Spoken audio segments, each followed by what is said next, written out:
Hello bachcho, let's start the question and the question says detailed structure of membrane was studied after the advent of electron microscope during पहला option है हमारा 1930, दूसरा है हमारा 1950, उसके बाद है हमारा 1970s एंड लास्ट आता है हमारा 1990s.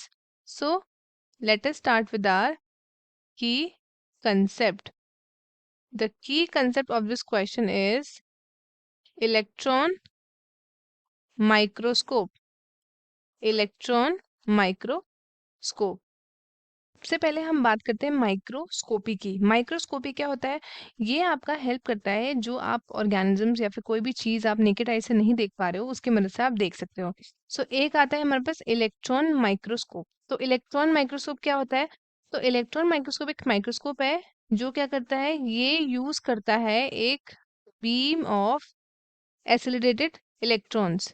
Beam of accelerated electrons use करता है ये as a source of illumination.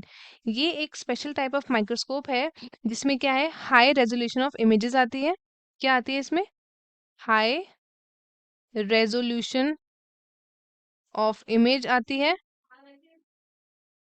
High resolution of image आती है जो आपका एबल है कि ये मैग्नीफाई कर सकता है ऑब्जेक्ट को इन नैनोमीटर्स.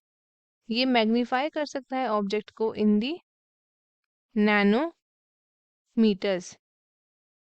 एंड ये आपका फॉर्म्ड होता है by controlled use of electrons vacuum captured में on a phosphorescent screen. So अब क्या है, जिसने सबसे पहला फर्स्ट इलेक्ट्रॉन माइक्रोस्कोप किया था तो उनका नाम क्या है? उनका नाम है अर्नेस्ट रुस्का. अर्नेस्ट रुस्का. ये आपके क्या है? ये हैं आपके जर्मन इंजीनियर. ये क्या है? ये है German engineer and academic professor है. इन्होंने बिल्ड किया था आपका फर्स्ट इलेक्ट्रॉन माइक्रोस्कोप इन 1931. 1931 में इन्होंने सबसे पहले बिल्ड किया था एंड जो सेम प्रिंसिपल है बिहाइंड दिस प्रोटोटाइप वो आपका यूज किया था for developing the electron microscope.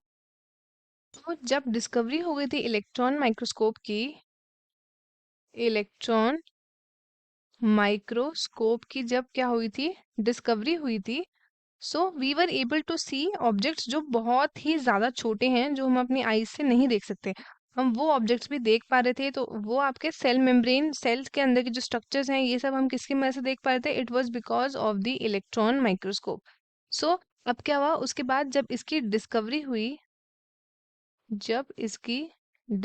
हुई तब हमने क्या किया? तब हमने किया study of structure of membrane. Study of structure of membrane. तो it was all possible because of the electron microscope. ये आपका हाई रेजोल्यूशन देता है, इलेक्ट्रॉन्स की मदद होती है, बस आप इतना याद रखिए. अब हम चलते हैं ऑप्शंस की तरफ. पहला है 1930s, दूसरा है हमारा दैट इज 1950s, तीसरा है 1970s एंड लास्ट है हमारे पास 1990s. सो जब डिटेल स्ट्रक्चर देखा था आपका मेम्ब्रेन का, इट वाज स्टडीड जब आपका एडवेंट हुआ था इलेक्ट्रॉन माइक्रोस्कोप का ड्यूरिंग दी 1950s. 1950s में हुआ था. एंड बाकी के ऑप्शंस हो जाते हैं हमारे ईयर के हिसाब से गलत. So correct option would be option B.